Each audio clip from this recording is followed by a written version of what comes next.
Last topic क्या था अपना? मैं भूल रहा हूँ लास्ट टॉपिक।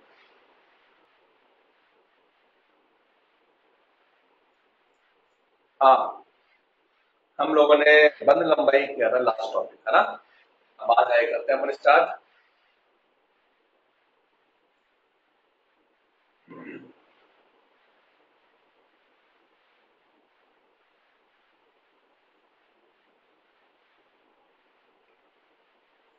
चलिए आज हम स्टार्ट करते हैं अपना नया टॉपिक। कल हमने किया था बंद लंबाई के बारे में बात, आज हम करेंगे बंद कोण।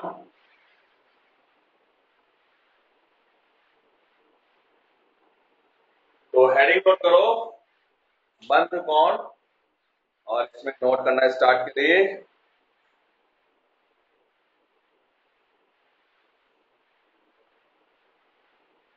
किसी यौगिक या आयन में,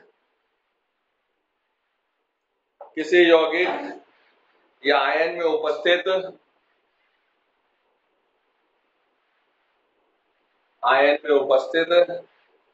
दो निकटतम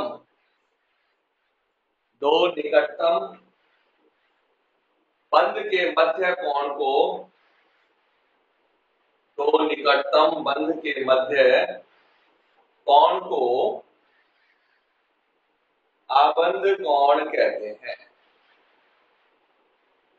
आबंध कोण या बंध कोण कहते हैं।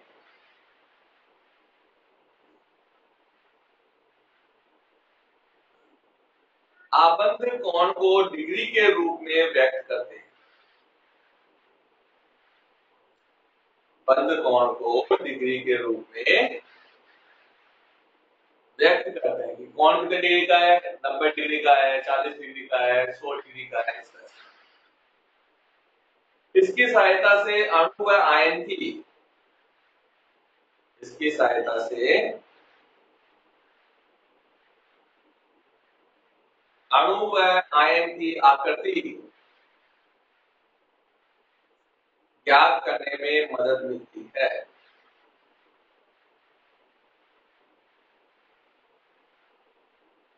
अणु व आयन की आकृति ज्ञात करने में मदद मिलती है।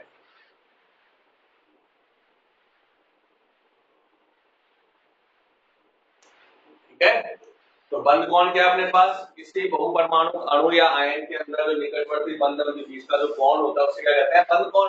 जैसे मान लो मैंने अपनाया H2O, तो ऑक्सीजन के पास द्रव्य हाइड्रोजन, तो ये जो HOH इनके बीच में जो कोण बन रहा है वो क्या है? बंध कोण। मैंने लिखा कार्बन डाइऑक्साइड, तो OCO के बीच में जो कोण बन रहा है वो क्या है? बंध कोण है ना?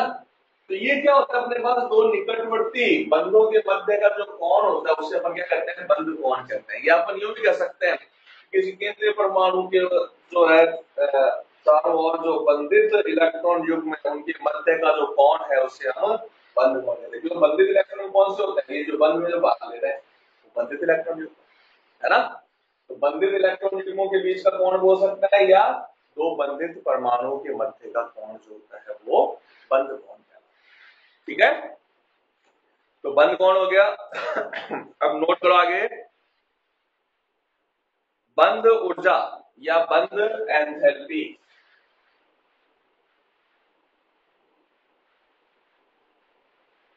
बंध ऊर्जा या बंध एंथैल्पी। देखिए, बंध ऊर्जा या बंध एंथैल्पी नोट करो इसमें।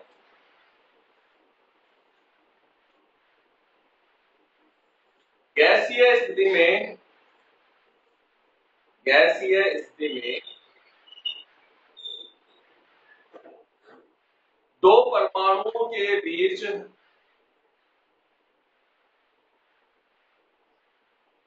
दो परमाणुओं के बीच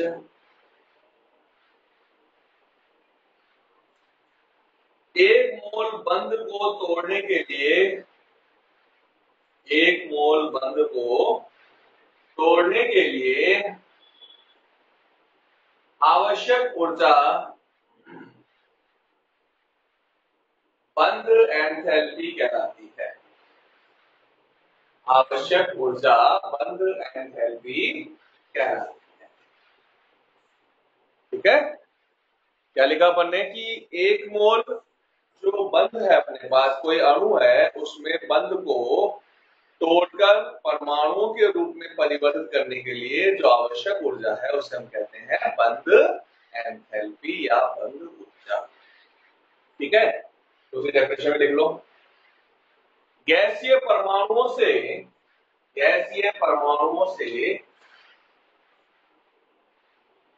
अणु के निर्माण में मुक्त ऊर्जा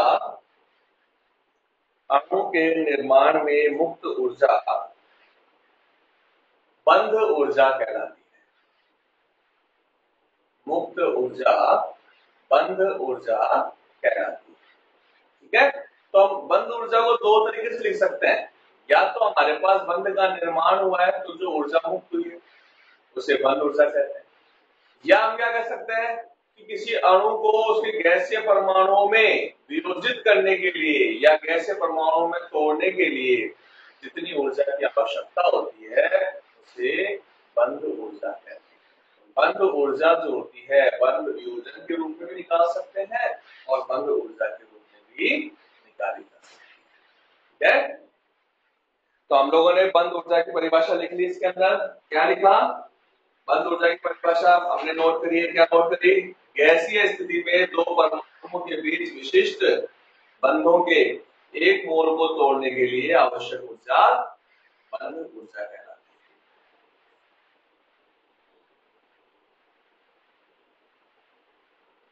अब आगे देखो, बंध ऊर्जा का मान बंध क्रम पर निर्भर करता है। बंध ऊर्जा का मान बंध क्रम पर निर्भर करता है।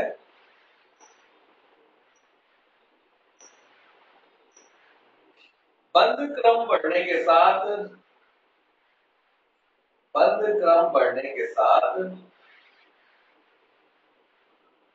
बंध ऊर्जा का मान बढ़ता है।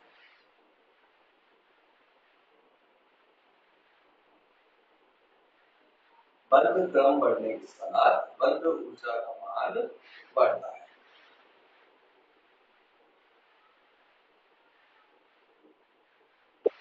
बंध लंबाई का मान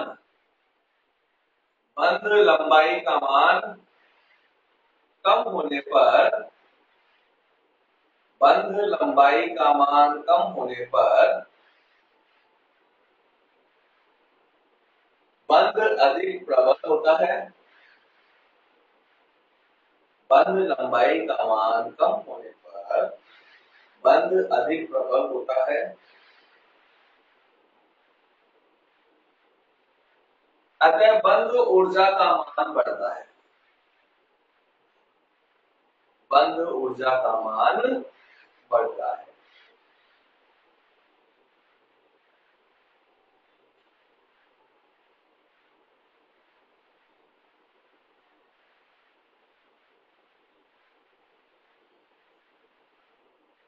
बहुपरमाणु अणुओं में औसत बंध ऊर्जा का प्रयोग किया जाता है। औसत बंध ऊर्जा का प्रयोग किया जाता है। फिर लिखो आगे बंध क्रम। नेक्स्ट हेडिंग डालो बंध क्रम।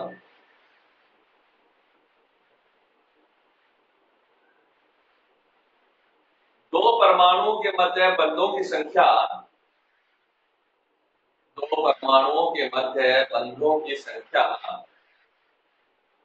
बंध क्रम कहलाती है।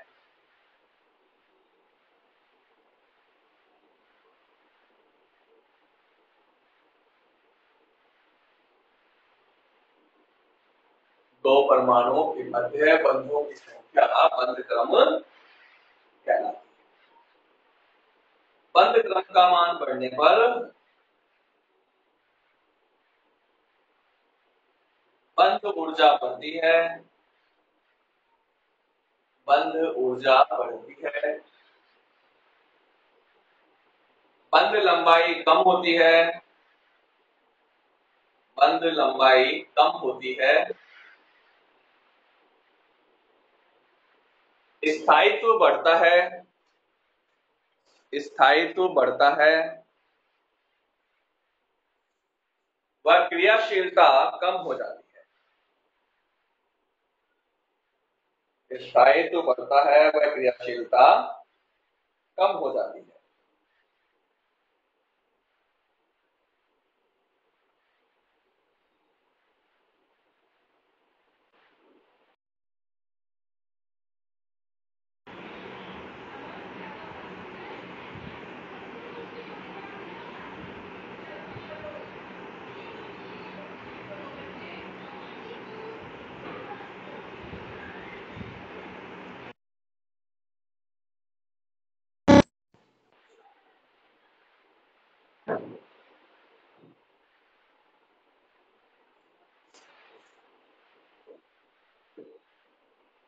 ठीक है, तो हम लोगों ने यहाँ पर बंद जो कौन कौन से पद अपन काम में लेते हैं बंद के बारे में वो हम लोगों ने बात किया थी कि भाई अपने पास बंद क्रम हो सकता है ना, बंद ऊर्जा हो सकता है एक पद,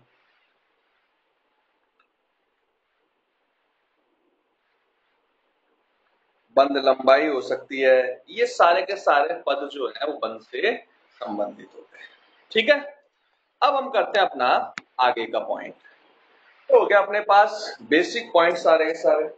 अब हम स्टार्ट करेंगे नेक्स्ट पॉइंट, अनुनाद। हेडिंग डालिए अनुनाद।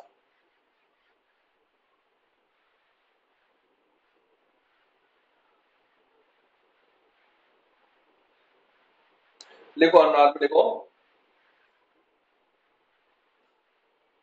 वे यौगिक या अणु,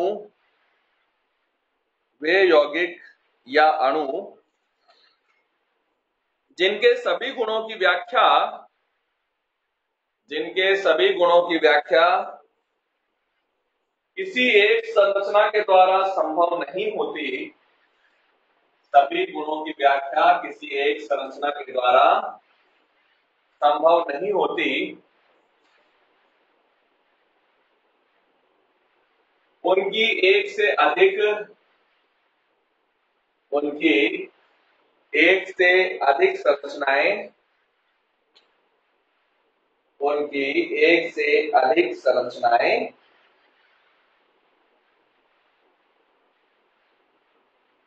एक से अधिक संरचनाएं होती हैं, जिन्हें जिन्हें अनुनादी संरचना, जिन्हें अनुनादी संरचना कहते हैं, तथा वास्तविक संरचना, वास्तविक संरचना इन सभी अनुनादी संरचनाओं से मिलकर बनी होती है, वास्तविक संरचना इन सभी अनुनादी संरचनाओं से, सभी अनुनादी संरचनाओं से मिलकर बनी होती है, जिसे अनुनादी संकर संरचना कहते हैं।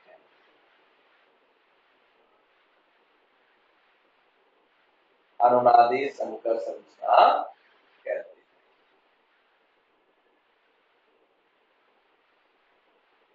अनुनादी संकर संरचना का स्थायित्व, अनुनादी संकर संरचना का स्थायित्व, अनुनादी संकर संरचना का स्थायित्व सर्वाधिक स्थायी अनुनादी संरचना से भी अधिक होता है, सर्वाधिक स्थायी अनुनादी संरचना से भी अधिक होता है, अनुनादी संरचना से भी अधिक होता है।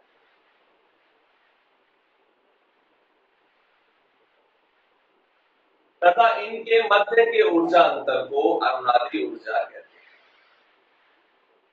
इनके मध्य के ऊर्जा अंतर को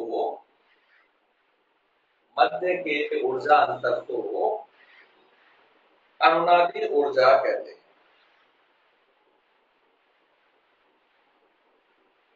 अनुनादी ऊर्जा कहते हैं। लाइन चेंज करो। अनुनादी संरचनाओं में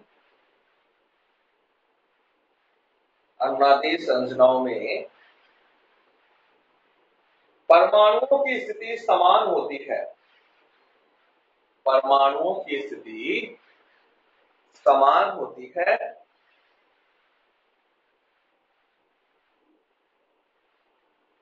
युग्मित व अयुग्मित इलेक्ट्रॉनों की संख्या युग्मित व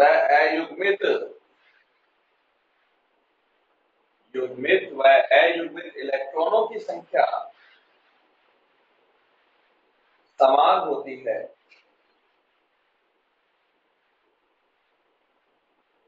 केवल उनकी स्थिति भिन्न होती है। केवल उनकी स्थिति भिन्न होती है।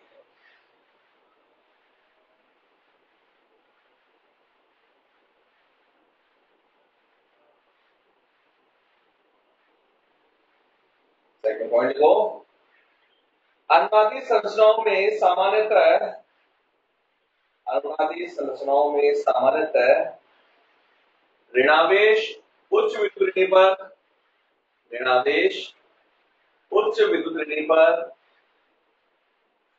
व धनावेश कम विद्युत ऋणी पर होना चाहिए। कम विद्युत ऋणी पर होना चाहिए।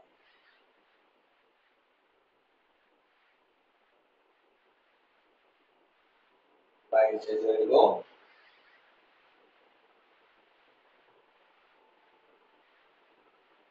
अनुनादी संरचनाओं में समान आवेश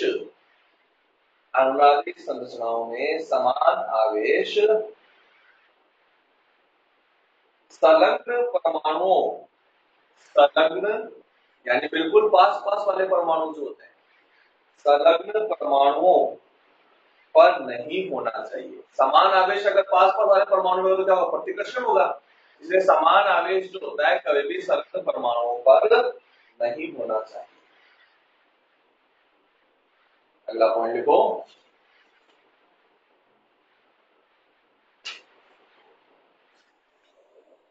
तुल्य अनुनादी संरचनाओं का स्थायित्व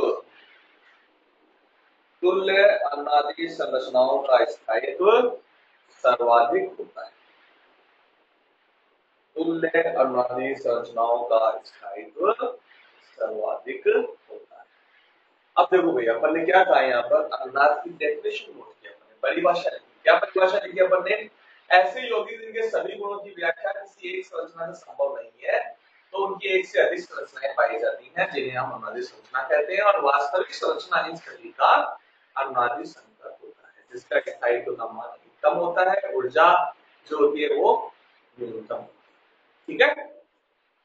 कैसे? मान लो मेरे पास ओजोन दिया हुआ है, O3 दिया हुआ है। अब O3 अणु की हमने लुईस संरचना बनाई थी। क्या लुईस संरचना थी? ये ऑक्सीजन के साथ द्विबंध था और ये ऑक्सीजन के साथ एकल बंध था और इसके एक लॉन्ग पेयर। ठीक है? अब यहाँ पर जो ओजोन की संरचना है वो तो अपन ने बना दी, लेकिन जब ओजोन के गुणों को देखा गया तो क्या देखा अपन ने कि ओजोन के अंदर ये जो दोनों ऑक्सीजन बंध लंबाई है, ये वाली और ये वाली, जो दोनों ऑक्सीजन बंध लंबाई है उनका मान क्या होता है? समान होता है। ठीक है? ओजोन में दोनों ऑक्सीजन बंध लंबाई का मान समान होता है। अब बंध लंबाई समान होती है, ये कैसे पता चलते हैं? यहाँ तो एक तरफ एकल बंध है, एक तरफ द्विबंध है, और हमने क्या कहा कि बंध क्रम बढ़ता है तो बंध लंबाई घटती है। तो उस हिसाब से इसकी बंद लंबाई कम और इसकी बंद लंबाई ज्यादा होनी चाहिए, लेकिन यहाँ क्या बोल रहा है कि दोनों की बंद लंबाई का मान समान है। तो इस गुण की व्याख्या अपन अब इस संरचना से नहीं कर सकते, तो हमने क्या किया, ओजोन की अनुनादिक संरचना बनाई। ओजोन की जब अनुनादिक संरचना बनाई तो हमने क्या कहा था, अनुनादिक संरचनाओं के बीच में डबल एरो साइन लगता है हमेशा। परमाणु की स्थिति में कोई परिवर्तन नहीं होता, परमाणु चाहे वही रहेंगे, केवल युग्मित और अयुग्मित इलेक्ट्रॉनों की स्थिति में। कैसे, ये जो बंध है ये बंध टूट गया और बंध टूट के इसके बंध के दोनों इलेक्ट्रॉन किसके पास आ गए, क्योंकि बंध में दो इलेक्ट्रॉन होते हैं, तो बंध टूट गया, उसके दोनों इलेक्ट्रॉन इस वाले ऑक्सीजन पे आ गए। ठीक है, बंध के दोनों इलेक्ट्रॉन कहां गए, इस ऑक्सीजन पे आ गए। तो इसमें कितने एकाकी इलेक्ट्रॉन युग्म हो गए, 3 एकाकी इलेक्ट्रॉन युग्म हो गए, 2 तो पहले से थे ही और एक ये बंध क्या है। अब यहां पर केवल क्या रह गया, एकल बंध रह गया और इस ऑक्सीजन पे क्या गया था आवेश। तो इस ऑक्सीजन ने क्या किया, ये जो इलेक्ट्रॉन था इस वाले ऑक्सीजन के पास इलेक्ट्रॉन युग्म थे उसके साथ बंध बना लिया।